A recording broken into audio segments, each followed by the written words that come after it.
Amalan itu banyak. Salat, sedekah, infak, dan amal lainnya. Tapi persoalannya, waktu kita terbatas. Begitu mengerjakan, ada yang wafat. Begitu belum mengerjakan, ada juga yang meninggal. Sekarang kira-kira, yang pahalanya banyak saat dikerjakan, yang kalau itu didapatkan, dosa-dosa banyak dihapuskan. Jadi kalau yang tadi biasa ngapus satu, ini langsung. Begitu dikerjakan, wah 1000 pahala datang, 1000 dosa gugur. Apa saja amalan itu? Kita mulai. 1. Semua amal kebaikan yang kita kerjakan, yang jadi amal soleh, bernilai hasanah, itu dalam fikih disebut dengan sedekah namanya.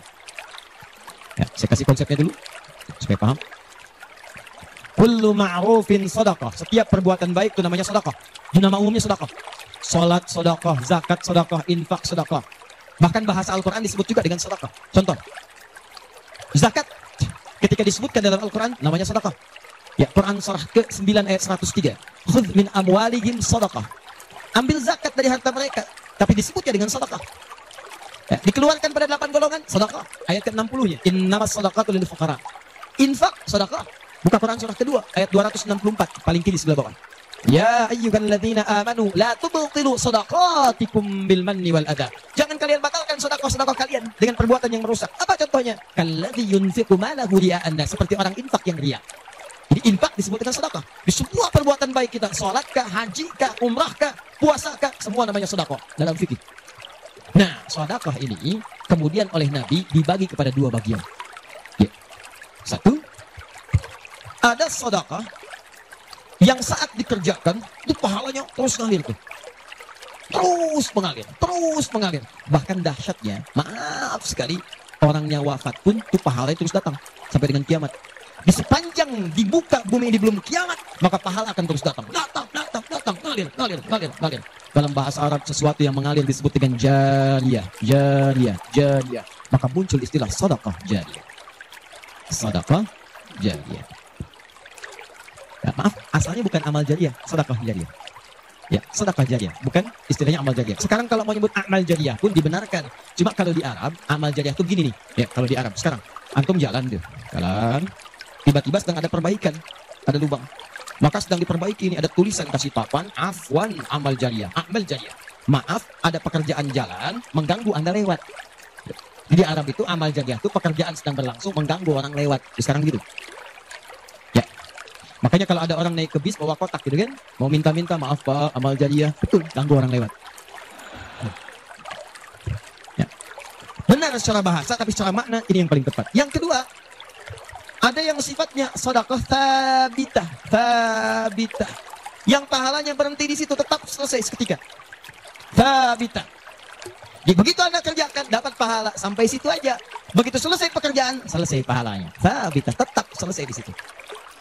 Maka kalau kita ingin cerdas, kata para ulama, semua dosa-dosa kita ingin dihapuskan, ditutup, dihapus, hapus. Maka Anda mesti keluarkan apa saja jenis-jenis sedekah jariyah itu. Supaya ketika selesai kita kerjakan, pahalanya tetap mengalir untuk menutup dosa-dosa kita. Maka kita akan fokus kepada amalan-amalan yang ini, yang saat dikerjakan, pahalanya terus mengalir. Tapi jangan lupa, hati-hati, yang ini pun dibagi 2 lagi. Awas, pelan-pelan. Jadi kita sepakati kita ambil yang ini 1 untuk malam ini. Yang kedua, yang ini pun dibagi 2 lagi. Ada amalan sedekah thabitah, saat dikerjakan, pahalanya datang saat itu. Tapi yang paling menarik, ada nilainya kecil, ada nilainya besar, banyak. Jadi kalau dikerjakan, ada yang nilainya cuma 10 aja. Tapi ketika Anda kerjakan yang kedua ini, ada yang 700, ada yang 70.000, ada yang 700.000, sekali dikerjakan. Sekarang kita akan keluarkan amalan apa saja yang saat dikerjakan itu, pahalanya melewati batas yang standar ini. Jadi saat dikerjakan bukan 10 poinnya, tapi lebih daripada 10. Amalan apa saja itu pada sedekah thabitah, dan amalan apa saja yang jariyah, yang kita bisa keluarkan dan menggugurkan dosa-dosa kita. Sepakat sampai sini? Baik. 1. Kita langsung ke poinnya. Untuk yang sedekah thabitah, amalan standar yang tetap, yang biasa-biasa, contoh, misal sholat, begitu dikerjakan sekali dapat 10. Selesai sholatnya, selesai pahalanya. Jelas? Tapi beda ketika antum mengerjakan sholat berjamaah.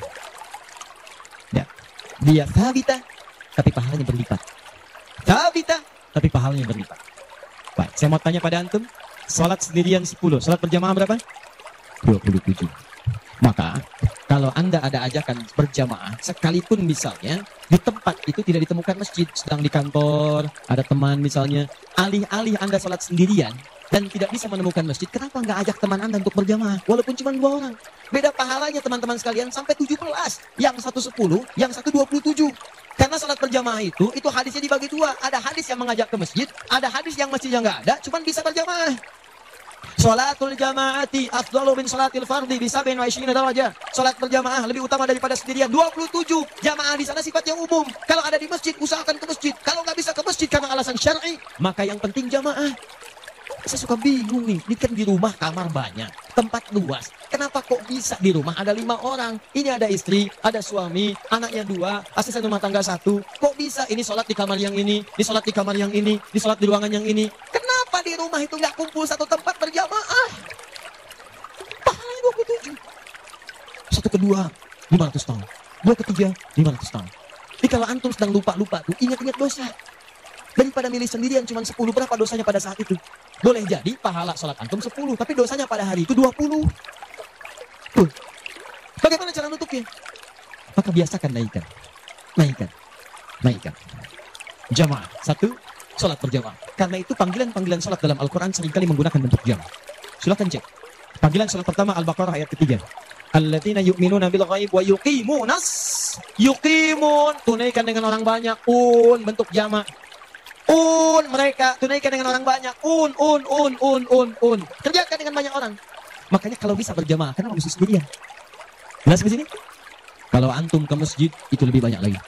Tadi sudah saya jelaskan. Datangnya dapat 25, masuk masjidnya, i'tikafnya, macam-macamnya. Makanya kalau sudah ada panggilan jamaah untuk ke masjid dan antum bisa mengerjakannya, demi Allah saya katakan, jangan tinggalkan. 1.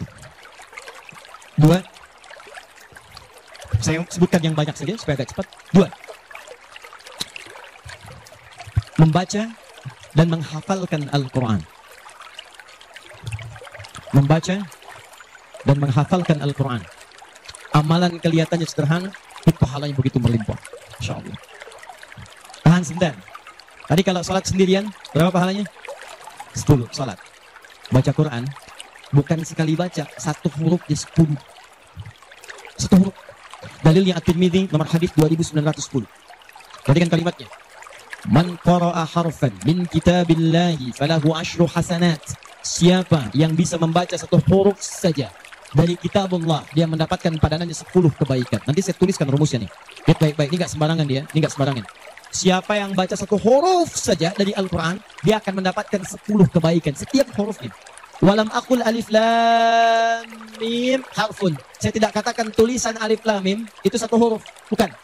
Alif lam mim dibaca 1 huruf, bukan. Walakin alifun harfun, lamun harfun, mimun harfun. Tapi setiap alifnya 10, lam 10, mim 10, walikuli harfin 10 hasanat. Dan setiap antum bacakan 1 hurufnya 10 kebaikan, 10 pahala. Jadi kalau saya bacakan alif lam mim, dapat berapa? Belum tentu. Lihat sini, saya tunjukkan cara bacanya. Sebagian kita mengira itu kecil, tapi menurut Allah itu luar biasa. Perhatikan baik-baik, lihat sini. Tahan. 1, 2, 3. Baca. Alif lam mim. Baca lagi, Pak. Bagus. Ada lagi yang bisa dengan tajwidnya yang lebih bagus? Siapa lagi? Boleh, silakan angkat tangan.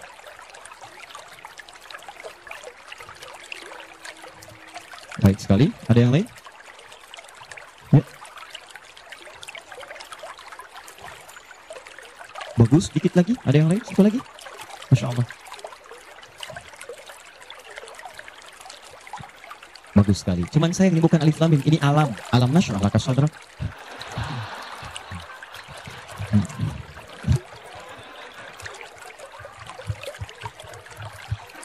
Saya mau katakan, kalau Quran ini seperti tuduhan orientalis dan orang-orang menuduh Quran buatan Nabi Muhammad, padahal dulu tidak ada harakatnya, maka semua kalimat ini yang tertulis begitu akan dibaca sama.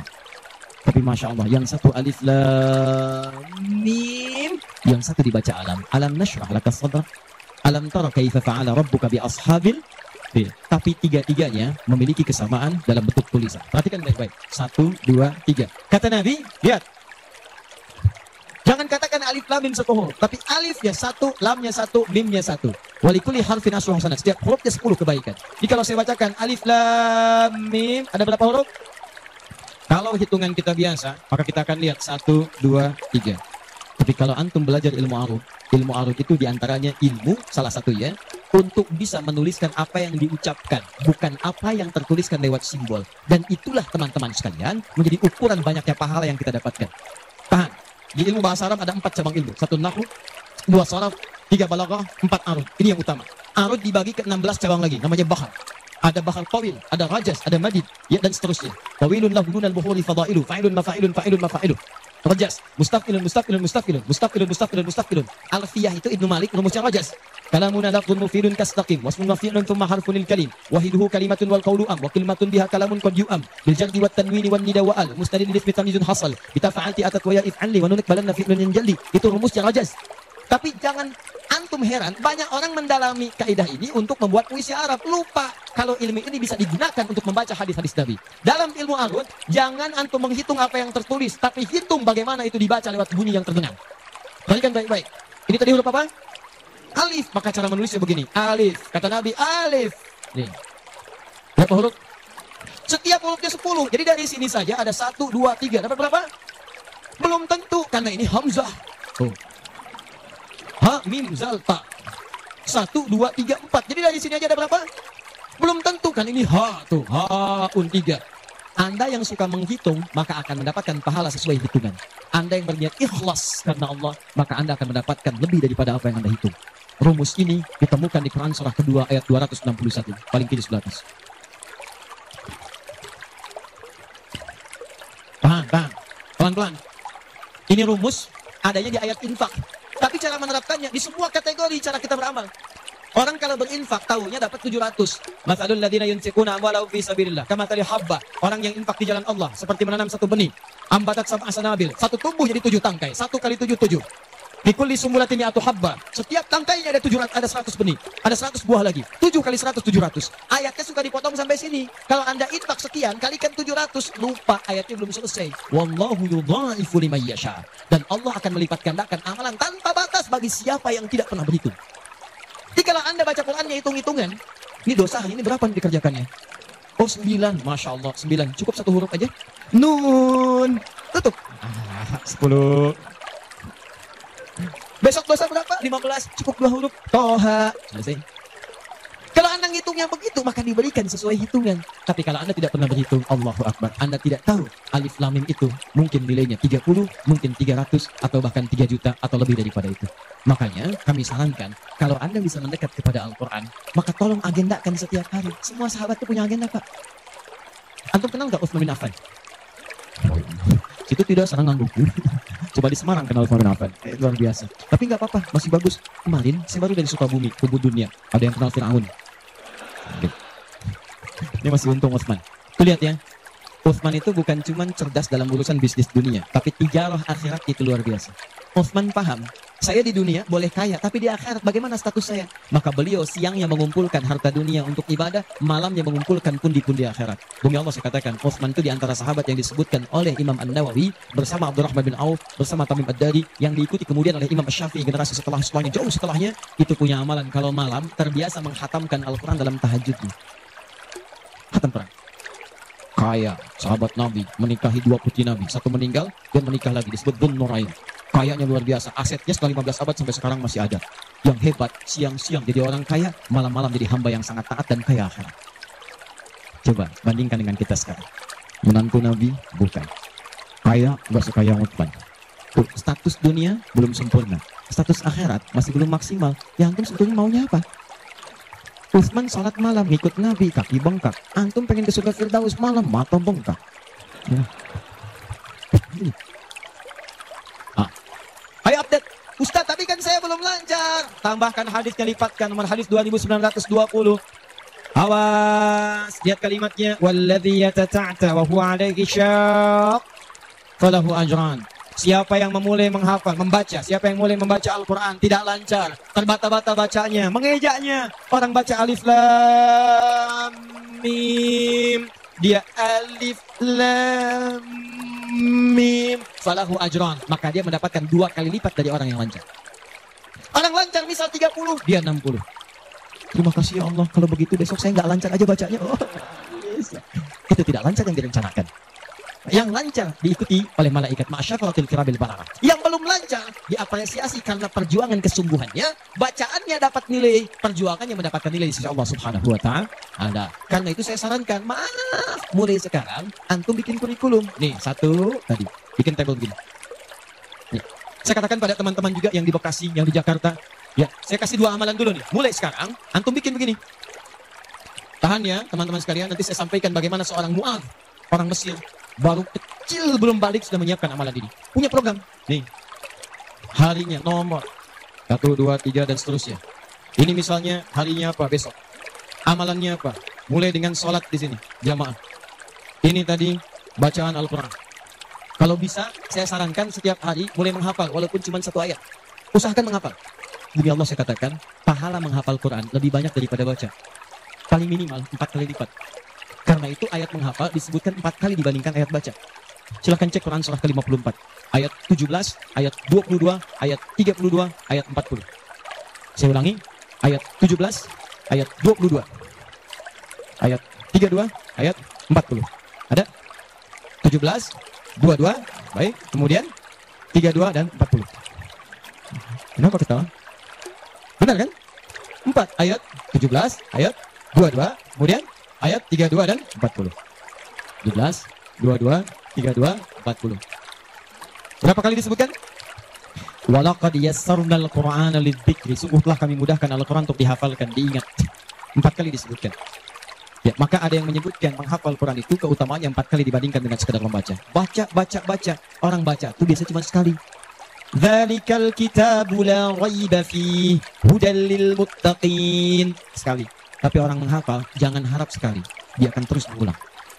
Dzalikal kitabu la raiba fihi dzalikal kitabu la raiba fihi dzalikal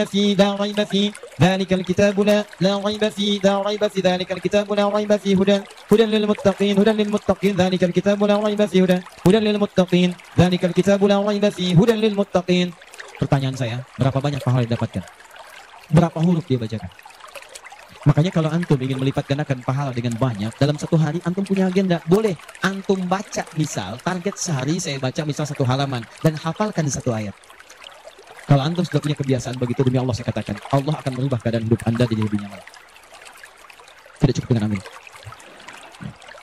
Baca, hafal. Wah, Masya Allah. Syukur-syukur begitu sedang sholat berjamaah, minta sujud, terus meninggal, gitu kan? Oh, kepalingan. Kalau begitu di subuh ya. Ataupun kalau tiba ajalnya. Ya, bacaan Quran lebih lebat lagi. Ya, jadi kalau antum bisa seperti itu, nanti bonusnya banyak. Di alam kubur jasadnya akan utuh. Dan di akhirat diberikan mahkota. Dan yang ketiga diberikan peluang untuk memberikan syafaat dengan izin Allah dengan Qurannya kepada anggota keluarganya. Ahli Quran itu, kalau dia hafal kemudian Qurannya, benar menghafal Qurannya, maka saat di akhirat akan langsung dimuliakan oleh Allah. Dipakaikan jubah kehormatan dan membimbing, menggandeng bapak ibunya yang saleh, yang beriman, beserta pasangannya dan keturunannya untuk dibawa masuk ke surga. Itu ada di Quran surah ke-35 ayat ke-33, ditafsirkan dengan Quran surah ke-13 ayat 23 sampai 24 dengan awal kalimat yang sama. Jannatu 'adnin yadkhulunaha. Ada para penghafal Quran masuk surga Aden di Quran surah 35 ayat ke-33. Jadi masuknya dari surga Aden, menuju tingkat surga yang paling tinggi. Tertingginya apa? Banyak. Nanti ada dengan para nabi. Ada orang yang sesurga dengan para nabi di Quran surah ke-4 ayat ke-69. Ya. Wa may yuti'illaha wa rasul fa ulaika ma'al ladzina an'ama Allahu 'alaihim minan nabiyyin. Ada orang-orang yang masuk surga, orang taat kepada Allah dan Rasul. Taat sekali. Saat di surganya semua dengan nabi, sesurga bersama semua nabi. Jadi ada beberapa nabi, ada semua nabi. Kalau beberapa nabi namanya Anbiya. Makanya di surah Al-Anbiya, surah ke-21, dikisahkan beberapa nabi. Tapi kalau semua nabi itu nabiyin namanya. Dari Nabi Muhammad SAW sampai Nabi Adam. Ada semua. InsyaAllah. Muhammad SAW bin Abdullah, bin Abdul Muttalib, bin Hashim, bin Abdul Manaf, bin Qusay, bin Murrah, bin Kilab, bin Ka'ab, bin Ghalib, bin Fihir, bin Malik, bin Nadar, bin Kinana, bin Khuzaimah, bin Mudrika, bin Ilyas, bin Nizar, bin Mudar, bin Ma'ad, bin Adnan, bin Adi, bin Adri, bin Muqawwam, bin Nahur, bin Tari, bin Ya'ruf, bin Yasub, bin Nabit, bin Ismail alaihissalam, bin Ibrahim alaihissalam, bin Azara, bin Nahur, bin Adil, bin Kinan, bin Al-Fashad, bin Sam, bin Nuh alaihissalam, bin Mikhlaim, bin Tushara, bin Kinan, bin Ambas, bin Fit, bin Adam alaihissalam. Kumpul semua. Jauh Nabi Ibrahim, ke kanannya dari Sayyidah Sarah. Muncul kemudian Ishak, dari Ishak Yakub, dari Yakub turun Yusuf, dari Yusuf terus sampai dengan ke Musa, ke Daud, ke Sulaiman dan seterusnya. Muncul sampai ke Nabi Isa. Nabi Isa bapaknya Imran, Imran nikah dengan Hana. Samping kirinya kemudian ada Zakaria. Terus itu semua Nabi, antum bisa lihat. Masya Allah. Akhi, antum di mana? Surga A. Dengan siapa? Depan saya, Masya Allah. Ganteng-ganteng Nabi Yusuf. Dulu teman kita lihat sinetron ganteng-ganteng serigala. Ini Nabi. Kita lihat Nabi Yusuf. Belakang saya Nabi Ibrahim. Depan kiri saya Nabi yang punya tongkat jadi ular. Nabi Musa alaihissalam. Kanan saya Nabi yang sangat saya rindukan, Nabi Muhammad SAW. Penghafal Quran, dia akan masuk, diberikan mahkota. Tafsirnya di At-Tirmidzi nomor hadis 2915. Begitu dia kemudian akan naik, maka Qurannya berkata, Allahumma halli, ya Allah, tolong hiasi dulu tubuhnya. Bedakan dengan yang bukan ahli Quran. Bedakan. Yuhallawna fiha min asawir. Demikian ayat Qurannya. Maka kemudian dia dihiasi dulu. Ada belang-belang emas, ada macam-macam. Semua tubuhnya indah. Maka Allah firmankan. Apa kata Allah? Begitu dikatakan Allahumma halli, maka kata Allah, pakaikan mahkota kehormatan. Begitu dipakaikan, ya Allah, berikan pula pada fasilitatornya, kedua orang tuanya. Sepanjang mereka beriman, maka dipakaikan di atasnya mahkota yang lebih terang daripada sinar masuk mentari ke rumah. Ya Allahumma ya Allah, Allahumma halli, ya Allah, tambahkan kepada penghafal, bedakan dengan fasilitator. Fayulbasu ilaihi libasul karamah, maka dipakaikan jubah kehormatan. Begitu dipakai jubah itu, kemudian difirmankan, waqra fa inna akhira qiraatika akhiru manzilatika. Sekarang kamu masuk ke dalam surga dengan bacaan Quran yang biasa kamu bacakan saat di dunia. Akhir tempat tinggalmu, disitulah ditunjukkan pada akhir bacaan Quranmu. Begitu dia baca Quran, setiap dia baca masuk surga, naik ke tingkat yang paling tinggi. Dan dahsyatnya saat dia akan masuk surga itu, dia akan menggandeng bapak ibunya, istrinya, keturunannya. Quran surah ke-13 ayat 23 sampai 24. Kalimatnya sama awalnya. Jannatu 'adnin yadkhulunaha. Ada orang-orang masuk surga Aden, ketika akan masuk, wa man salaha min abaihim, dia gandeng bapak ibunya yang saleh. Wa azwajihim, pasangan-pasangannya. Wa dzurriyyatihim, dan keturunan-keturunannya. Allahu akbar. Di dunia ahli Quran itu, kemuliaan Qurannya akan merembet pada sekitarannya. Silahkan cek kalau nggak percaya. Anda punya anak hafal Quran 5 tahun, bapak ibunya akan ikutan mulia. Musa yang hafal Quran, bapak ibunya dihajikan. Ahmad Kabil yang hafal Quran, ibunya, perawatnya, gurunya, teman-temannya ikut haji semuanya.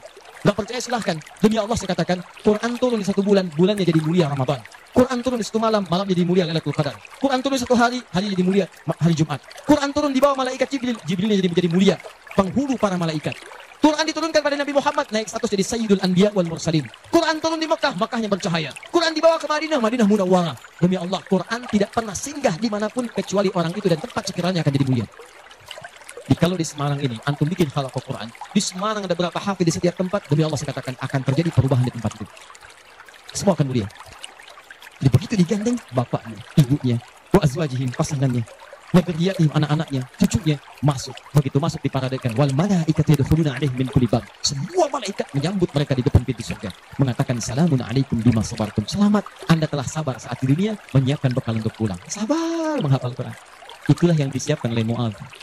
Anak usia 4 tahun, saat saya berada di Mesir, anak ini masih dini, belum balik. Matanya kata orang buta, tapi hatinya begitu bersih. Dia bilang pada ayah, ya abati uridul Quran. Pak, saya pengen jadi ahli Quran. Saya pengen menghafal. Kata bapaknya, tempatnya jauh, 20 kilo. Kamu ini punya keterbatasan. Gak apa-apa, saya pengen menghafal. Dia belum cerita kenapa dia mesti menghafal. Begitu bapaknya melihat tekadnya kuat, maka dari motor sederhananya dimodifikasi. Depannya dashboardnya diperbaiki. Supaya bisa menyimpan catatan Quran, lembaran-lembaran mushaf. Jadi begitu berangkat tidak ingin ada waktu yang sia-sia. Di jalan, beliau kemudian di jalan kadang melihat ke bawah. Bacakan Quran, anaknya dengar. Bacakan Quran, anaknya dengar. Begitu sampai di tempat belajar, dia tinggal mendengarkan syakhnya. Perbaiki, baca lagi. Setoran, ulang. Yang paling menarik, setelah berapa lama, anaknya hafal Quran yang tidak melihat diantar hafal Quran, bapaknya yang mengantar belum hafal. Tapi yang dahsyat, ingat baik-baik. Berlaku hadis Nabi di sini. Siapa yang memfasilitasi pada kebaikan, maka dia mendapat pahala yang sama dengan yang mengerjakan tanpa dikurangi sedikit pun. Itulah hikmahnya dalam ilmu hadis. Kenapa setiap anak ketika meriwayatkan hadis, nama anaknya dihilangkan, nama bapaknya disebutkan. Antum pernah dengar Ibnu Abbas? Nama aslinya Abdullah. Kenapa Abdullahnya dicoret? Disebutkan Abbas bapaknya. Ibnu itu anak laki-laki, Abbas bapaknya, anaknya Abbas. Ibnu Umar, nama aslinya Abdullah. Abdullahnya dicoret, disebutkan bapaknya Umar. Kenapa disebutkan nama orang tua, nama anaknya dihilangkan? Para pakar hadis itu luar biasa untuk menunjukkan bahwa amalan anak ini hasil didikan orang tuanya. Yang begitu diamalkan hadis ini, bukan cuma anaknya, bapaknya pun dapat bagiannya. Abbas itu pengusaha, Abbas itu pedagang, sibuk luar biasa, masih sempat mampir ke majlis Nabi. Cuman nggak selamanya bisa di situ karena ada kesibukan berbisnis. Maka beliau menginvestasikan anak bungsunya, namanya Abdullah kecil, untuk belajar di majlis Nabi. Boleh saya nggak ikutan, tapi anak saya mesti ikut untuk menyampaikan ke keluarga. Maka disimpan di situ. Anaknya masih muda, kecil, dengar, kadang merangkak, kadang main dan seterusnya. Tapi tahukah Anda, begitu Nabi wafat, anak itu usia 13 tahun. Nabi wafat sudah hafal 2000 hadis. Yang mesti Anda tahu, setiap beliau meriwayatkan hadis, dibuang kalimat Abdullahnya, disebutkan Abbasnya. Karena peran ayahnya yang mendidik dengan baik, maka setiap hadis ini disebutkan, Abbasnya dapat, Abdullah kecil dapat. Semuanya dapat. Demikian dengan Quran. Bapaknya mengantar, belum hafal, anaknya hafal. Begitu sudah hafal, di sini saya mau sebutkan. Perhatikan baik-baik. Datang reporter Kuwait. Dengar kisah. Begitu ditanya, kenapa Anda mau menghafal Quran? Perhatikan jawabannya. Nih, yang mau saya katakan. Saya menghafal Quran untuk mencari bekal bagi saya pulang. Saat saya menghadap kepada Allah sendirian, tangan saya bergetar, kaki saya bergetar. Saya tidak akan ditemani lagi oleh ayah yang mengantarkan saya dalam hafalan. Ibu saya tidak akan menemani, saudara saya tidak akan menemani. Saya akan sendirian bersama Allah. Ini anak masih kecil, mata nggak bisa lihat, belum balik, sudah punya pikiran demikian. Kalimatnya apa selanjutnya? Kata beliau, saya akan katakan di hadapan Allah dengan perasaan gemetar, ya Rabb, jika memang bekal saya belum cukup untuk mendapatkan ridhamu sampai saat ini, maksudnya surga, maka mohon ya Allah, kurangi siksaan saya di neraka dengan Quran yang telah saya hafalkan ini.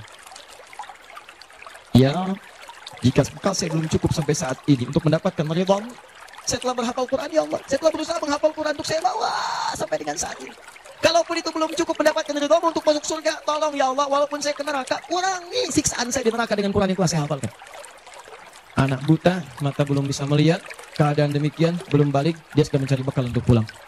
Wahai Anda yang katanya pengen ke surga, surganya Firdaus, pengen bersama Nabi, demi Allah saya katakan, dari 24 jam Allah berikan pada Anda, berapa yang sudah Anda siapkan mencari bekal akhirat?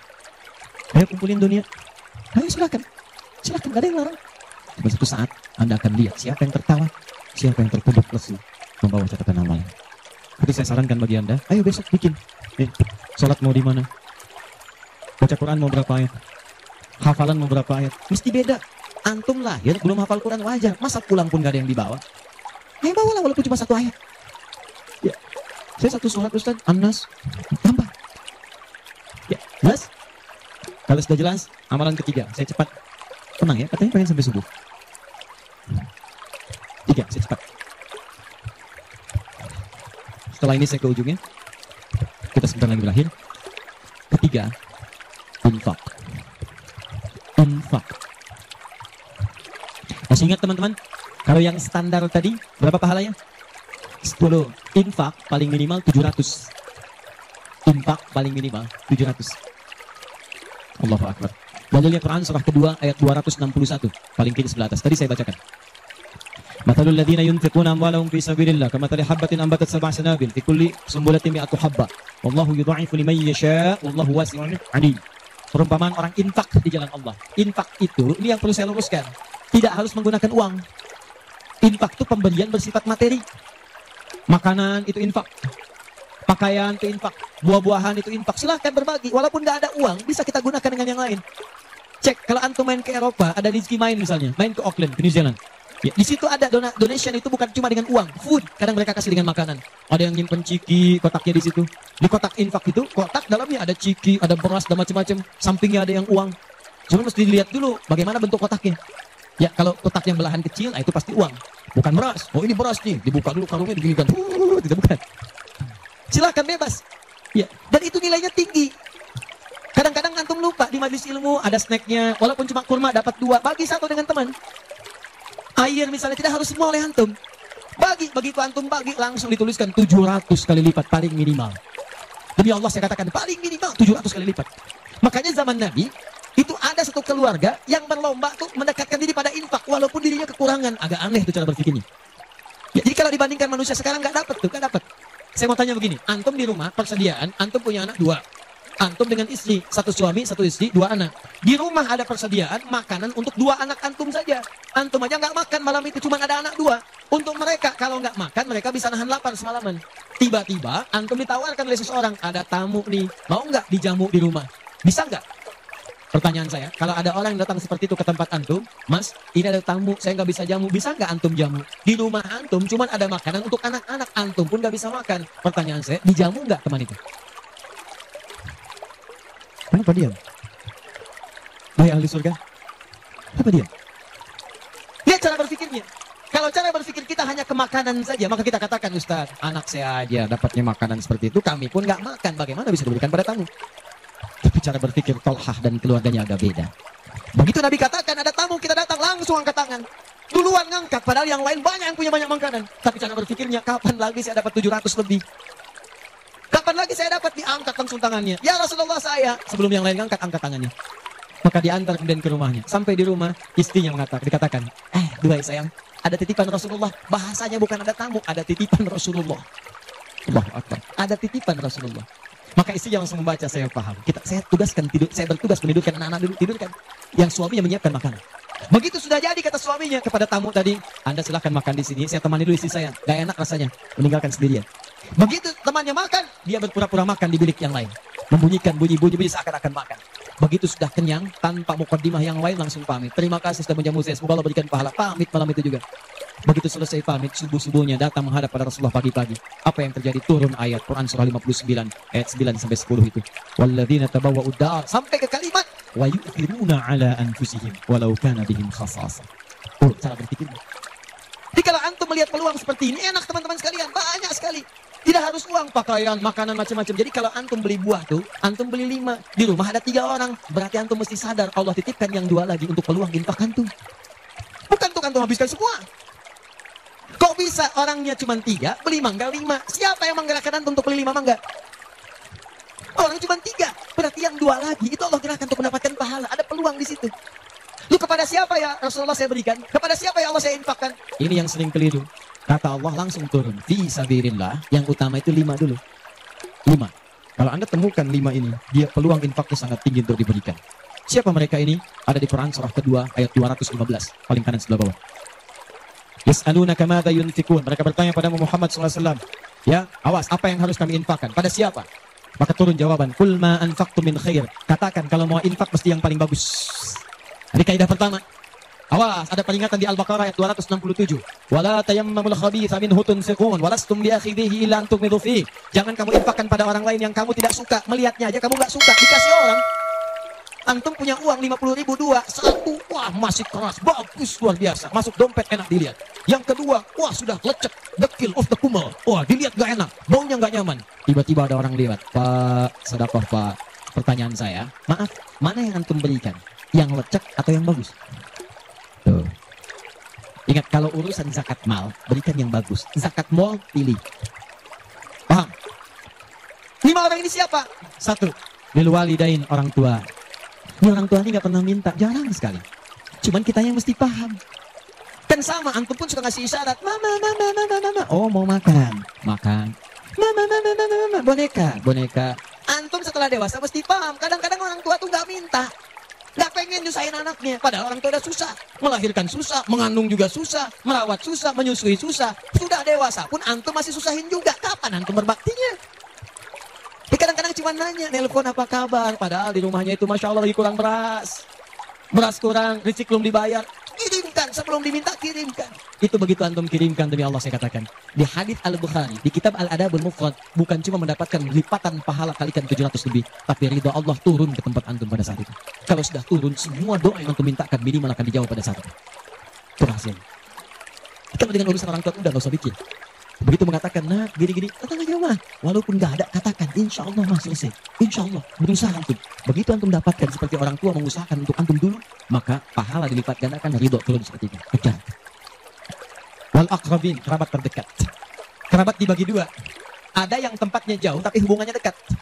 Punya saudara sekandung, tinggalnya di Palembang, antum di Semarang. Ayo kirimkan. Anak bibi, nggak bisa nih pendidikannya. Bantu, antum ada, bantu, nilainya tinggi. Jangan dikira ringan. Nih, bagian kedua nanti kalau saya terangkan banyak nih. Tenang aja, kita masih sampai subuh. Nah, bagian kedua. Saya ikutin deh. Antum jual, saya beli. Ya, cuman saya beli sampai 9:30.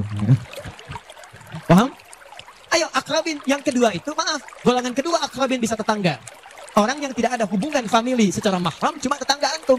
Tapi kalau yang kedua ini, wah, Allahu Akbar, indahnya Al-Quran. Cek oleh antum, silakan cek. Walaupun beda agama, itu tetap ada peluang infak. Gak ada ketentuan ini kecuali di Quran. Gak ada aturan ini kecuali di hadis. Buka Quran surah ke-31 ayat 15 paling kiri sebelah atas. Ada anak muslim, orang tua belum Islam, belum dapat hidayah. Kata Allah, urusan untuk ibadah pisahkan. Orang tua jangan paksa, doakan dia, silahkan dakwahi. Tapi urusan dunia, wasahibhuma fid dunya ma'rufa. Wa in jahadaka ala an tusyrika bima laysa laka bihi ilmun fala tuti'huma. Urusan ibadah masing-masing kalau diajak-ajak enggak usah ditaati, tolak dengan cara yang lembut. Lembut. Tapi kalau urusan dunia, bagi. Antum muslim, orang tua belum Islam, antum punya kelebihan, uang agak banyak, melimpah, makanan ada, bagi. Kata Allah, jangan lihat kemudian kepercayaannya karena dia belum muslim. Bagi. Indah teman-teman sekalian. Dan itu ada pahalanya. Begitu antum berikan, masuk yang halal. Begitu halal masuk kan haram keluar. Kan cara berpikirnya begitu. Halal masuk, yang haram keluar. Begitu keluar, sekat di hatinya terbuka. Karena yang haram itu saat masuk di hadis Muslim, haram masuk natah sauda, noda hitam. Noda menutup. Kalau masuk jadi daging dia, antum misal, ini aku bilang bukan antum, ada orang lain konsumsi yang haram. Yang haram masuk ke dalam mulutnya, masuk ke tubuhnya, beredar dengan darah. Jadi daging, masuk ke telinga, Quran surah 6 ayat ke-25. Wa fi adhanihim naqra, waqra, di telinganya ada sumbatan.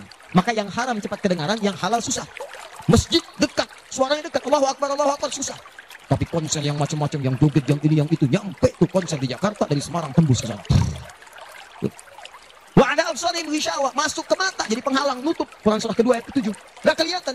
Orang ke masjid itu bukan gak kelihatan, nampak, cuman gak ada dorongan. Akhi, ayo ke masjid. Ya, alhamdulillah. Nanti. Padahal yang besar lewat, kecil lewat. Yang paling aneh itu begini. Kok bisa antum lewat depan masjid padahal bisa lewat jalan lain? Kenapa Allah antarkan sampai lewat depan masjid? Jadi kalau sudah Allah antarkan ke tempat-tempat yang baik, belum ingat Allah juga, antum mesti diantarkan kemana lagi? Kok bisa antum lewat dengar adzan? Padahal bisa antum lewat jalan lain, gak kedengaran adzan. Kenapa kemudian yang dengar antum? Kok bisa lewat jalan itu kelihatan mata? Padahal bisa ada jalan lain. Kok bisa kelihatan? Kalau Allah sudah berkehendak kebaikan, antum masih belum bisa membacanya, mesti ditanya. Itu pasti ada maksiat masuk. Caranya keluarkan. Kalau yang haram masuk, masukkan yang halal. Maka yang haram akan dihancurkan. Hancur. Kemudian muncul yang halalnya. Kalau halal sudah masuk, maka hati itu akan mudah untuk mendekat kepada Allah. Doakan. Demikian tetangga kita. Jangan dikira tetangga antum yang muslim saja. Mungkin kita ada non-muslim di samping kita. Mungkin ada yang Kristen, ada yang Hindu, yang Buddha. Dalam hubungan keduniaan indah. Silahkan berbagi. Apa antum gak pernah dengar hadis Nabi? Siapa yang masak makanan, baunya sampai ke tetangganya, maka bagilah dia walaupun cuma kuahnya. Tapi maksudnya bukan daging yang antum makan, kuahnya antum bagi. Bukan. Tidak. Maksud hadis itu walaupun cuma masak kuah, bagi juga supaya dia tidak negatif thinking, tidak salah paham. Antum gak ada ayam, adanya singkong, cuman dimasak bumbu opor. Bumbunya opor, tapi dagingnya singkong. Dimasak gak antum bagi, tetangga bilang, oh masak opor enak nih, padahal singkong. Dibagi walaupun cuma kuahnya. Tapi pertanyaan saya, apakah hadis itu mengatakan kalau tetangga Anda muslim saja? Tidak. Benar. Di walaupun dia non-muslim, masak. Bagikan sebelum dia mengirup baunya, ketuk pintunya. Begitu diketuk dia keluar. Ada apa Pak? Ini ada makanan walaupun sedikit, mudah-mudahan bisa bermanfaat. Bapak baik sekali, terima kasih. Bukan baik, Allah yang memerintahkan saya untuk berbagi. Dan saat itulah kalimat Allah mengalir di hati yang paling bening, menghunjam ke jiwanya. Masuk jadi hidayah. Masya Allah, besok-besok dia ketuk pintu kan, Assalamualaikum, udah bisa Assalamualaikum tuh. Sebelumnya tidak. Begitu dibuka sambil mengembalikan yang kemarin, ya panci yang kemarin dikembalikan. Pak, ini apakah Allah sudah memerintahkan berbagi lagi hari ini? Oh. Lumayan. Nggak ada aturan kalau bukan non-muslim yang bagi. Nggak ada, indah dalam Islam itu. Jadi walaupun Anda kasih ke yang non-muslim, pahala dituliskan. Jadi jangan pilih-pilih kalau urusan dunia. Anda masak, di samping Islam, sampingnya lagi Kristen, sampingnya lagi kemudian Muslim, non-Muslim. Bagi yang Muslimnya, yang non-Muslim tidak. Begitu dia ngelihat kelewatan dipanggil Anda. Pak, kayaknya enak makanannya ya. Memang enak Bu, cuman sayang ibu kafir. Oh, kok begitu? Nggak ada. Jadi bagi teman-teman, silahkan. Dan pahalanya ada, indah. Cuman di kita tuh, coba lihat. Aturan antum bang aja deh, kita fikirnya kumpulin lagi. Bab tumbuhan, sekarang kan lagi musim rambutan ya. Rambutan. Tuh, antum di pekarangan ada rambutan, tumbuh. Pohon rambutan, pekarangan antum. Cuman sayang buahnya ke tetangga antum. Pus, ke sini. Maka dalam kaidah fikih disebutkan hakun mushtarak. Ini hak bersama antara antum dengan tetangga. Kenapa? Karena antum keluar rumah kelihatan cuman pohonnya, dia keluar rumah kelihatan buahnya. Dan yang paling menarik, dia udah lihat buah, daunnya jatuh ke bawah. Dan kadang buah jatuh ke sini, membuat dia kesulitan. Jangan sampai dia cuma ketiban sampahnya saja, antum kedapatan buahnya. Naik ke pohon rambutan, nggak boleh. Apa yang harus antum lakukan? Datangi dia, ketuk rumahnya. Sampaikan, Pak, maaf saya cuma mau ngasih tahu, itu ada pohon rambutan. Iya, saya juga tahu. Punya bapak kan? Bukan, itu memang pohon saya. Cuma buahnya merambat ke tempat bapak. Terus, itu hak kita bersama. Bapak nggak usah minta. Begitu inginkan, ambil aja. Silahkan dapatkan. Aturan dari mana itu? Ini Rasul saya yang mengajari. Nabi Muhammad SAW. Bapak keluar, lihat buahnya. Saya keluar cuma lihat pohonnya. Kalau bapak pengen, ambil aja.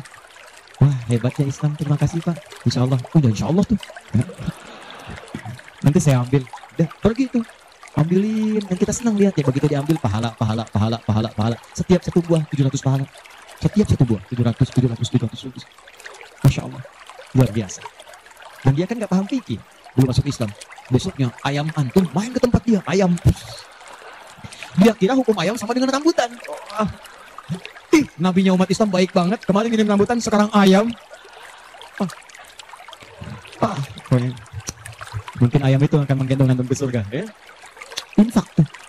Nah, pertanyaan saya, antum punya agenda berapa untuk infak tuh? Coba lihat. Kadang-kadang kan ada anak yatim samping. Gak usah terpikir banyak uang. Pakaian, buka ya. Buka tuh pakaian antum. Masuk ke kamar, buka. Begitu dibuka, berapa banyak koleksi pakaian antum?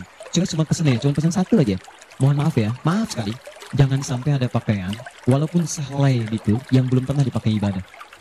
Usahakan setiap yang kita gunakan jadi saksi di akhirat bahwa dia pernah dipakai ibadah. Karena semua akan bicara. Tuh lihat kaos, bagian dalam, celana, bagian luar, cek lagi semua. Dan kalau sudah itu antum pakai, ada yang lain gak kepake, bukan gak kepake. Boleh jadi itu dititipkan oleh Allah kepada antum untuk menjadi pahala antum dengan itu. Sebab mudah bagi Allah menitipkan pada yang lain. Kenapa dipilih antum supaya dapat bagian pahalanya? Jelas? Terakhir, amalan keempat, bagian pertama. Salah sendiri pengen sampai subuh. 4. Terakhir, bagian pertama. Majlis ilmu. Majlis ilmu. Masih ingat satu apa? Salat berjamaah di masjid. 2. Interaksi dengan Al-Quran. 3. Infak. 4. Majlis ilmu. Teman-teman, majlis ilmu itu keutamanya banyak. Saya beri gambaran ya. Maaf sekali. 1. Majlis ilmu itu, kalau antum benar memilih majlis ilmunya, maka status yang diberikan oleh Allah pertama kali, begitu antum berangkat dari rumah sampai dengan ke majlisnya, statusnya akan naik dari manusia biasa menjadi mujahid fi sabilillah. Itu langsung sama dengan orang yang berjuang ke medan perang. Ada majlis ilmu nih, antum datangi. Begitu antum datang, itu sama dengan orang berjuang ke medan perang. Statusnya jihad. Kalau meninggal antum di pertengahan, walaupun belum sampai ke situ, maka statusnya langsung syahid, pahala syahid. Pahalanya syahid. Majlis ilmu. 1. Berpeluang mendapatkan pahala senilai jihad. 2. Kalau wafat bisa syahid. Dalilnya Quran surah ke-9 ayat 122. Paling kiri sebelah bawah di mushaf. Wa ma kana al-mu'minuna liyanfiru kaffah. Kenapa mesti semua orang beriman pergi ke medan perang semua? Saya akan turunkan satu amalan kata Allah yang kalau kamu amalkan ini, maka statusnya akan sama dengan orang yang berjuang di medan perang. Sama persis. Apa itu? Falaula nafara min kulli firqatin minhum ta'ifah liyatafaqahu fid din. Kenapa tidak ada sementara orang di antara mereka mau datang ke majlis ilmu untuk mempelajari tuntunan agamanya? Waliyunziru qaumahum idza raja'u ilaihim la'allahum yahdharun. Dan dia mencatat pelajaran-pelajaran itu dan dia bawa pulang, dia sampaikan pada keluarga yang tidak belajar. Perhatikan baik-baik. Ayat ini mengatakan, kata Imam Mustafa Al-Maraghi, ayat ini mengatakan bahwa menuntut ilmu itu nilainya sama dengan jihad fisabilillah. Artinya kalau wafat penuntut ilmu maka status syahid. Kalau syahid maka dosa berpeluang digugurkan, amalan naik. Itu seketika pahala bisa datang dari surga. Pernah dengar seorang yang pernah membunuh 100 orang? Begitu dia mau tobat, di mana dia diarahkan? Kata ulama pada saat itu, pergi kamu ke majlis sana, ke majlis ilmu, disuruh ke majlis ilmu. Begitu dia berangkat di pertengahan jalannya, berangkat, meninggal di tengah jalan, meninggal. Statusnya dalam keadaan di tengah jalan ke majlis ilmu, dia bertobat kepada Allah, diterima tobatnya. Saat berangkat itu meninggal di tengah-tengah, ada pahalanya. Apa yang terjadi? Surga. Surga, diampuni dosa, naik ke surga. Di sini turun kemuliaan yang ketiga, disebutkan di hadis Nabi, riwayat Ibnu Majah, nomor hadis 233. Ibnu Majah, nomor hadis 233. Rawinya sahabat Abu Darda. Man salaka tariqan yaltamisu fihi ilma sahalallahu lahu tariqan ilal jannah. Siapa yang menyiapkan dirinya melangkah menuju majlis ilmu, maka setiap langkahnya akan langsung dituliskan oleh Allah yang meringankan nanti langkahnya ke surga. Di setiap langkah itu dihitung. Pahalanya bukan pahala biasa, ringan ke surga. Itu pahala syahid tadi. Ya, Qurannya ada di Quran surah keempat ayat 100, paling kiri sebelah bawah. An-Nisa ayat 100, Quran surah 4 ayat 100. Di ujung ayat, wa may yakhruj min baitihi muhajiran ila Allah war rasuli thumma yudrikul maut faqad waqa'a ajruhu 'ala Allah. Siapa yang berniat merubah dirinya, ingin lebih dekat dengan Allah dan Rasulnya, kemudian dia merubah diri. Bagaimana cara merubahnya? Ulama sepakat. Pertama, datang ke majelis ilmu. Supaya punya ilmu untuk merubah diri.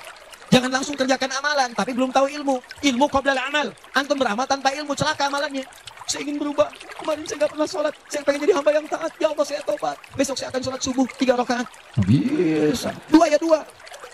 Paham ya? Jadi ini gambarannya. Kemudian pahala yang ketiga. Cepat. Setiap dia sudah sampai ke majelis ilmu, disebutkan oleh sahabat Ibnu Abbas radhiyallahu taala anhuma, dinukil oleh Syekh Muhammad Hashim bin Asy'ari di kitabnya Adabul Alim wal Muta'allim, bab yang pertama, paragraf yang kedua, paling kanan di pertengahan. Orang yang sudah masuk ke majelis ilmu maka pahalanya langsung dituliskan 700 kali lipat. Tanpa henti, naik terus diangkat. Dan itu berlangsung sampai diamalkan. Jadi kalau ada seorang hamba, cuman dia beramal tanpa ilmu, dengan seorang hamba beramal dengan ilmu, beda pahalanya 700. Misal, antum masuk ke majelis ilmu nih, dapat 700. Diajarkan tentang sholat, bab sholat diajarkan. Kalau anda mengangkat tangan setelah menghadap kiblat, hadisnya misal disebutkan di hadis riwayat Abu Dawud nomor hadis 857. Di Al-Bukhari disebutkan, anda saya angkat tanganmu bisa sejajar dengan bahu. Ucapkan Allahu Akbar. Saat diucapkan rasakan, buang urusan semua dunia ke belakang. Buang, jangan bawa dunia. Hanya Allah yang paling akbar. Begitu antum tahu dalilnya seperti itu, caranya bagaimana, itu langsung dituliskan. Baru takbir sudah mendapatkan 700 kali lipat. Tapi kalau antum cuma sholat saja, abid sholat, gak paham bacaan, gak paham gerakan, dituliskan cuma 10. 700 kali lipat. Ma baina darajataini khamsumi'ati sanatin. Di antara satu kedua 500, dua ketiga 500, tiga keempat 500 tahun. Habis ini. 4. Di hadis yang tadi, di Ibnu Majah berhadis 233 dari sahabat Abu Darda, orang yang menuntut ilmu itu teman-teman sekalian langsung ya, wa innal malaikata la tadau ajnihataha ridan li talibil ilmi. Mendapatkan ridha malaikat. Ridha malaikat. Mendapatkan ridha malaikat. Jadi antum jangan dikira biasa nih, dari sejak berangkat sampai ke sini itu malaikat menaungi antum, membentangkan sayapnya. Cuma memang dibuat oleh Allah gaib, gak kelihatan. Sebab kalau kelihatan gak akan jadi datang ke sini antum. Baru keluar rumah malaikat udah begini. Siapa? Malaikat maut. Paham ya? Baik. Nah, dari semuanya ini puncaknya teman-teman sekalian, puncaknya derajat antum akan diangkat oleh Allah. Diangkat. 2. 1 karena ilmunya, kedua karena imannya. Dalilnya Quran surah 58 ayat 11. Yarfa'illahu alladhina amanu minkum walladhina utul ilma darajat. Jadi saran saya dengar ini ada 46 majelis taklim berkumpul di sini. Ini anugerah. Tidak mudah mendapatkan itu. Tidak mudah. Di saran saya setiap ada majelis ilmu, ayo datangi. Bagi waktu masa dalam sepekan gak ada untuk akhirat. Dunia aja kejar dunia. Kenapa gak nyari akhirat? Gak banyak kok. Satu kalau gak satu ahad susun nih taklim siapa? Ustadz Bulan, Syekh Bulan, Habib Bulan. Cari di mana tempatnya. Tapi ukurannya 3 kata Al-Quran. Cuma 3 ini. Kalau gak ada yang 3, maka 5 kemuliaan ini tidak akan didapatkan. Apa yang 3 itu? 1. Sifatnya majlis ilmu itu majlis yang memahamkan antum dalam urusan agama. Bukan menjauhkan anda dalam urusan agama. Dalilnya Quran surah ke-9 tadi ayat 122. Liyatafaqahu fiddin, membuat mereka paham tentang agama. Jadi kalau ada majlis yang hanya membuat tertawa, tidak ada isinya, bahkan menjauhkan antum dari Allah, ngolok-ngolok ayat Al-Quran, ngolok-ngolok hadis dan sebagainya, maka yang seperti itu bukan majlis yang dimaksudkan lewat ayat tadi. Jelas? Ya. 2. Syaratnya kata Allah, kalau antum ingin masuk majlis, statusnya disyahid, maka antum mesti berniat dengan benar saat masuk ke majlis ilmu untuk memahami itu dengan mencatatnya dan memahaminya. Ya, begitu antum paham, catat, bawa catatan itu untuk kembali sampaikan kepada orang-orang yang tidak belajar. Itu sekarang lebih mudah, share di media sosial. Antum sekarang dapat satu hadis, share. Begitu di-share ada daripada share yang tidak jelas. Bikin status. Semarang mendung aja bikin status. Hari ini Semarang mendung. Emang kenapa? Apa dengan status antum makan berubah jadi cerah? Tidak ada. Sudah. Bikin yang bagus. Hadis kirimkan. Hadis Nabi SAW, keutamaan bagi seorang pekerja. Keluarkan. Jadi begitu antum share ke teman-teman antum pengusaha, mereka semangat semua. Semangat. Antum jangan lupa, begitu diinjakan kaki bekerja karena Allah, setiap tapak itu pahala. Kirimkan ayatnya. Kawan-kawan, Quran surah keempat, ayat 34, berita gembira untuk kita. Niatkan yuk karena Allah. Begitu di-share, mereka lihat 10 orang meniatkan karena Allah. Antum dapat bagian pahalanya, tanpa dikurangi sedikit. Kirim. Jelas? Nah, ini, kalau gitu antum turunkan. Majlis ilmu mana di sekitaran Semarang? Siapa ustadznya, siapa syekhnya yang bisa mengangkat iman, bukan cuma datang, bisa mengangkat ilmu. Ya, lihat. Ini saya sedikit detilkan nih. Maaf ya, sedikit aja. Saya sedikit detilkan. Mengangkat ilmu dan iman itu bersamaan disebutkan. Yarfa'illahu alladziina aamanu minkum walladziina utul ilma darajat. Jadi kalau ada majlis imannya mengangkat tapi ilmunya tidak, maka ini pun belum seimbang. Atau ilmunya luas tapi iman nggak terangkat. Ini masalah. Apa ciri orang terangkat imannya? Maka dia gemar menunaikan amal soleh. Maka jika Anda menemukan majlis-majlis mendorong Anda mengerjakan amal soleh, ikuti majlis itu. Dan saya katakan pada Anda, kalau materi saya tidak membuat Anda dekat dengan Allah, membuat Anda terbuang untuk beramal soleh, tinggalkan saya. Cari ustaz yang lebih baik. Saya bukan ustaz seperti yang disyarat oleh Al-Quran. Cari bagi saya. Tapi cari ustaz-ustaz yang membuat Anda dekat dengan Allah. Cari. Kedua, ilmu Anda meningkat. Ilmu meningkat itu apa cirinya? Dua cirinya. Satu, dengan ilmu itu memudahkan Anda ibadah. Misal, sholat. Belajar sampai paham bacaan dan gerakan sholat supaya mudah ibadahnya, khusyuknya dapat. Ini kan ada sindiran di Quran, kata Allah, banyak orang sholat gak paham bacaan dan gerakan sholat. Ayo jujur, katakan pada diri sendiri, sampai sekarang malam ini berapa persen bacaan sholat yang antum pahami? Jangan-jangan Anda sholat tapi gak ngerti yang dibaca, bagaimana bisa khusyuk? Ruku gak ngerti, sujud gak paham, bagaimana bisa khusyuk sholatnya? Antum minta rezeki, Isa aja 4 kali, warzuqni, minta rezeki. Habis sholat minta lagi, ya Allah mohon berikan aku rezeki. Yang tadi apa saat sholat? Warzuqni. Ya bagaimana kita bisa mengerti apa yang diucapkan kalau kita tidak belajar? Makanya cari. Nak mengerti itu bahasanya paham. Fikih. Makanya ada kitab sholat namanya fikih sholat, fikih umrah, fikih haji. Belajar sampai paham. Tuh lihat berapa banyak sekarang yang umrah tapi nggak paham yang kerjakan. Putar sekarang karena suka sedih gitu. Apalagi banyak yang ria. Ria itu kan menggugurkan amalan. Begitu disampaikan habis amal. Ini ada yang jual kebun, jual tanah nyampe sana nggak ada nilainya. Sekarang orang ngaji tawaf sampai live. Subhanallah, alhamdulillah, kelihatan di sana, kelihatan. Pindah kiri, la ilaha illallah akbar. Tuh, kenapa nggak dipahami? Dan tawaf itu indah. Kalau antum benar tawafnya, dijanjikan oleh Allah doa apapun seketika dikabulkan. Itu rahasia yang di Quran surah 19 ayat ke-47 sampai dengan 49. Ada rahasianya. Makanya kenapa dari Hajar Aswad ke Maqam Ibrahim? Itu doa intinya. Subhanallah, alhamdulillah, wala ilaha illallah, Allahu akbar. Dari Maqam Ibrahim sampai Rukun Yamani bebas mau pakai bahasa apapun. Nanti dari Rukun Yamani pakai dengan Hajar Aswad, kenapa menggunakan Rabbana atina fid dunya hasanah? Itu ada maknanya. Bebas antum. Mau pakai bahasa Indonesia juga silakan. Mau pakai bahasa Jepang, bahasa Sunda, bahasa Jawa, bebas silakan. Minta. Kadang kasihan, minta enggak, yang dibaca enggak paham dan sebagainya. Ada tuh dulu waktu saya tugas di Saudi 2010. Ini hebat walaupun tidak harus ditiru begitu caranya, tapi dia benar. Dia minta dengan bahasanya. Di multazam dia mohon, ya Allah, hamba mohon ya Allah, hamba datang ke sini minta, gak banyak, cuma minta berikan jodoh. Hamba belum menikah ya Allah, mohon karuniakan jodoh terbaik. Depan Ka'bah di multazam, tiba-tiba datang perempuan tinggi, putih dengan mancung, langsung ditunjuk kasih contoh. Kayak gini ya Allah. Saya beneran tuh, gak bercanda. Tapi apa yang terjadi? Karena dia minta yang dibutuhkan, dia paham apa yang dibacakan, dikabulkan oleh Allah, pulang nikah, walaupun bukan dengan yang tadi. Menikah. Lagi yang lain gelantungan di multazam langsung mengatakan, ya Allah, hamba datang ini banyak hutang. Kau pasti tahu hamba ya Allah. Kau mengerti hamba, kesini pun nambang hutang. Kalau tidak percaya, ini catatannya ya Allah. Benar. Pulang lunas gitu kan. Nah, dia ngerti yang dibaca. Kadang-kadang kita kerjakan sesuatu yang kita pahami. Makanya yang ngaji sampai paham. Enak kalau sudah begitu.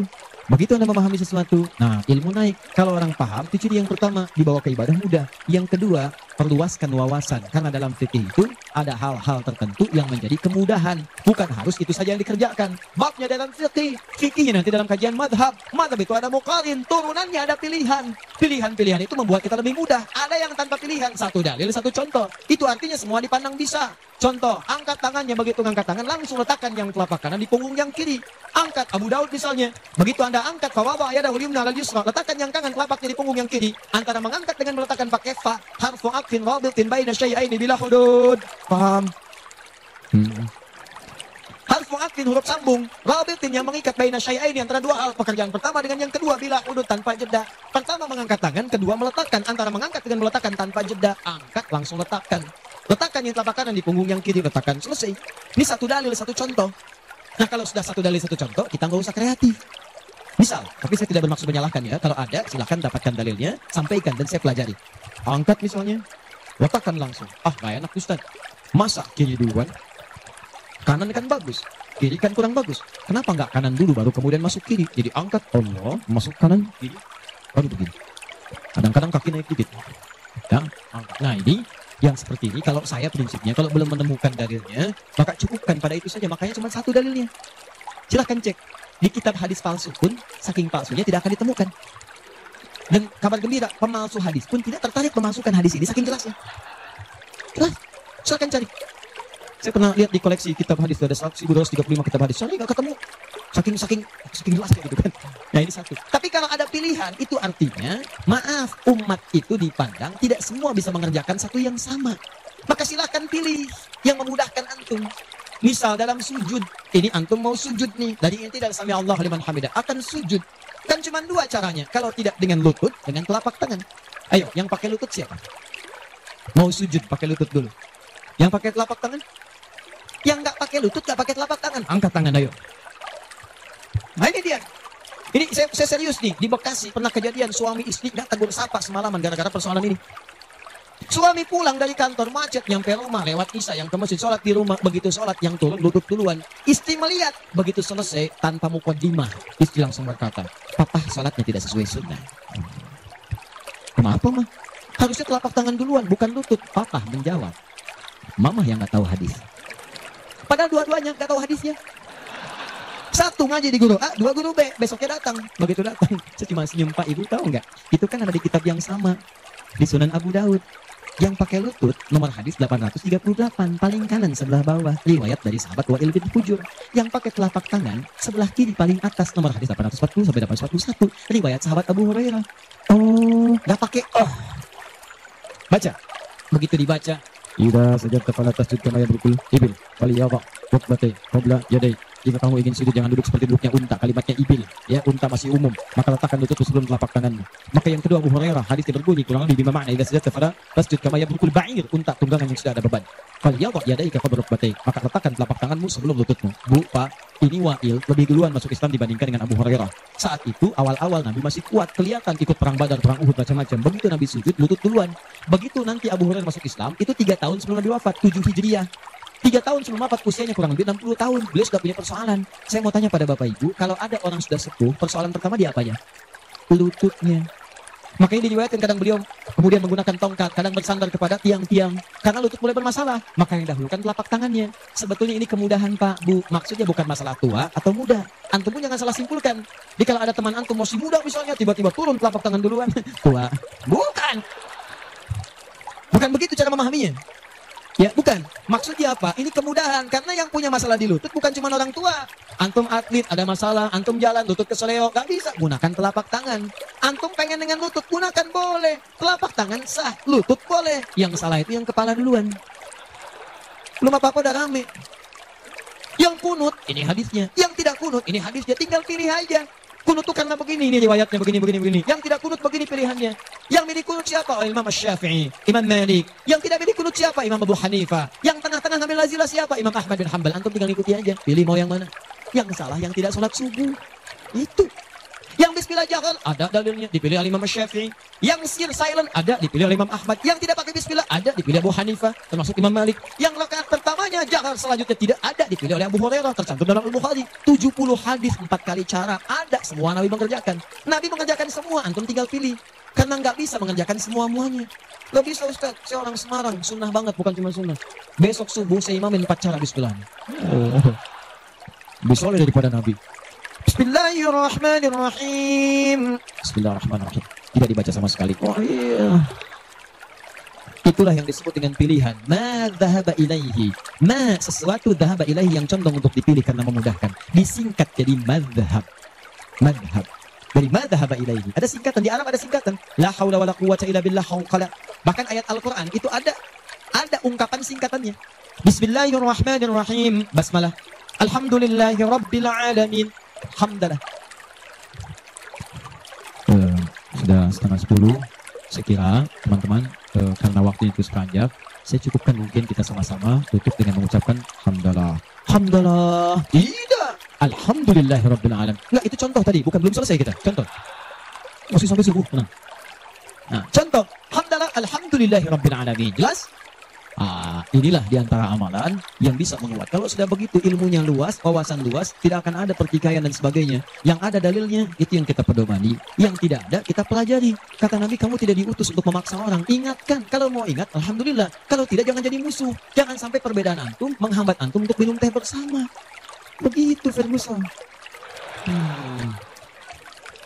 Akhir. Semangat ya.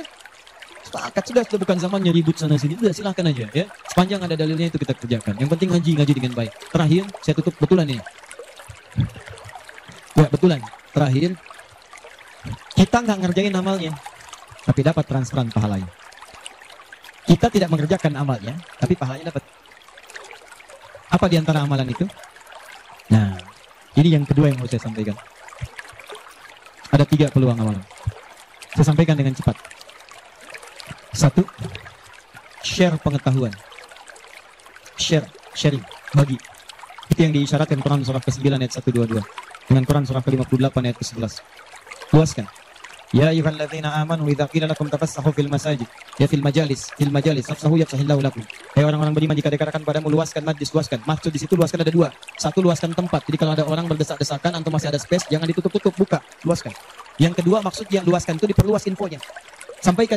Mungkin antum nggak bisa datang, tapi ketika antum sampaikan infonya, Allah dari informasi antum ada 10 orang datang. Antum dapat pahala dari 10 orang itu tanpa dikurangi sedikit. Bagaimana Ustaz kalau kita nge-share aja tapi nggak usah datang, semua nge-share gitu kan, dikosongnya. Tidak, itu prinsip pertama. Luaskan kebaikan. 2, berinfak dengan harta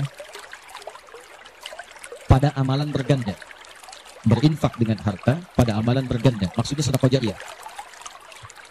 Contoh, tadi kan saya contohkan 4 kan? 4 ya? Seingat tadi, di antara 4 itu, bukankah ada interaksi dengan Al-Quran? Baca, menghafal ya? Nih, antum punya modal 50.000, pengen infak.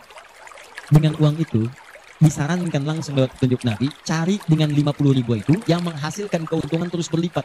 Walaupun antum gak mengerjakannya. Saya beri contoh misalnya. Berikan kepada orang yang tadi mengerjakan pahala berganda sedekah jariyah. Misal penghafal Quran. Ada orang punya 50.000 diberikan kepada orang dengan bentuk makanan. Yuk makan. Dimakan oleh orang itu. Dia sholat. Begitu dia sholat dengan energi tadi, antum dapat pahalanya. Begitu energinya hilang, pahalanya selesai. Tapi antum belikan mushaf 50.000. Datang ke percetakan Habib Hasan. Saya cari mushaf Habib dengan harga 50.000. Antum dapat 2. Masya Allah. Begitu dapat 2, antum datang ke tempat hafalan Quran. Masya Allah. Atau datang ke tempatnya Ibu Nyamin. Ya. Dari keturunannya Syekh Dahlan, ya Allah yarham, yang penemu qiraat itu. Begitu datang ke situ, berikan kepada anak-anak menghafal Quran. Atau ke tempat-tempat penghafal Quran, datang ke Yanbu Kudus, berikan. Modal cuma 50.000, mushaf 2 diberikan kepada penghafal Quran. Tadi saya katakan dari awal, hafal Quran itu penghafal gak akan pernah menghafalkan dengan satu bacaan, dia akan mengulang-ulang. Anda bayangkan, modalnya cuma 50.000 sama dengan tadi. Mushaf 2 jadi 2. Begitu ditemukan dan dipegang oleh penghafal Quran, dibaca oleh dia, dihafalkan. Allahu Akbar. Berapa banyak bacaan dia bacakan dalam sehari? Baca. Transfer mengalir kepada antum. Semua yang dia bacakan, dia hafalkan, semua mengalir untuk antum. Modalnya cuma 50.000. Yang menarik, antum meninggal. Mushafnya masih ada, dibaca lagi yang lain, mengalir lagi, modal 50.000. Yang menarik, mushaf dah rusak, cuman penghafal tadi udah hafal Quran 30 juz. Dia punya murid lagi, jangankan punya murid, ngimamin dia. Dengan wasilah mushaf dari antum tadi. Begitu mengimami, pahala lagi, transfer. Yang hebat, dia punya murid 10 orang. 10 itu punya murid lagi, 10 lagi. Gak habis-habis, cuma 50.000 modal. 50.000 rupiah. Mushaf. Itu yang disebut amalan cerdas. Waktu kita terbatas. Cuma apa yang kita dapatkan itu yang kita cari. Itu sahabat tuh begitu. Bilal tahu uang saya nggak banyak. Nggak tahu beliau, saya nggak punya banyak uang. Idul Kurban tuh orang beli sapi. Kalau kita sekarang, mereka beli kambing. Ada yang beli unta. Oh, Bilal nggak kebeli. Tapi saya pengen intinya satu. Pengen menyampaikan sedekah karena Allah. Yang lain membeli kambing, beliau beli ayam. Bukan kurban dengan ayam. Tapi intinya bagaimana berusaha menabung untuk mendapatkan sesuatu bersedekah karena Allah di hari itu. Dan nilainya itu luar biasa, dipuji oleh Nabi SAW. Termasuk Ibnu Abbas dibiasakan demikian, dipuji oleh Nabi. Maka yang mulai teman-teman sekalian. Dan penghafal Quran gak akan pilih-pilih. Mushaf siapa tuh? Ini wakafnya Pak Haji Yunus, udah banyak pahalanya, 1 huruf aja. Oh gitu ya? Iya. Oh, nah, gak ada. Paham ya? Nah, itu teman-teman sekalian. Dan yang terakhir, ini yang lebih hebat lagi. Ini pahalanya langsung surga. Surga. Masya Allah. Sepanjang antum beriman, beramal saleh dan meninggalkan maksiat. Apa diantaranya? Memfasilitasi orang lain yang sekiranya menghasilkan dengan ibadah itu pahala surga. Haji, umrah. Kalau wafat dia dalam penunaian itu dengan benar, maka al-hajjul mabrur laisa lahul jazaa illal jannah. Haji mabrur tidak ada pahala yang setimpal kecuali surga. Antum sudah luas, semua sudah haji dan sebagainya. Tiba-tiba lihat orang ibadahnya bagus, belum ada kesampaian, tiba-tiba antum fasilitasi. Dia haji mabrur, dapat surga, antum dapat bagiannya tanpa dikurangi sedikit pun. Dan berita baiknya, haji pun disandingkan di Quran dengan umrah. Dalilnya Quran surah kedua ayat 196. Wa atimmul hajja wal umrata lillah. Makanya kalau ada yang mau haji, mau umrah, saya sarankan tolong hilangkan semua hal, jauhkan yang bisa merusak amalan saya. Ria tuh buang-buang habis antum. Kasihan. Udah disiapkan surga, antum kemudian tukar lagi dengan keburukan. Ya, itu yang disayangkan. Udah jauhkan ria, sum'ah, macam-macam. Fokus antum tuh mau ibadah, fokus. Termasuk dari rumah. Tidak salah kalau antum ingin kumpulkan orang, ingin menyampaikan permohonan maaf, minta doa, itu enggak salah, cuma jaga sesuatu yang bisa merusak amalan. Ya, antum kumpulkan warga komplek untuk kasih tahu, mohon maaf besok saya akan berangkat umrah. Mohon maafkan saya banyak dosa supaya saya tenang di sana beribadah, dan tolong mohon doakan supaya kami diterima umrahnya. Ini umrah pertama kami. Mungkin juga yang pertama di komplek ini ya. Warga belum pada umrah, Pak RT belum, RW belum. Insya Allah di sana kami doakan supaya bisa umrah. Habis tuh amalan.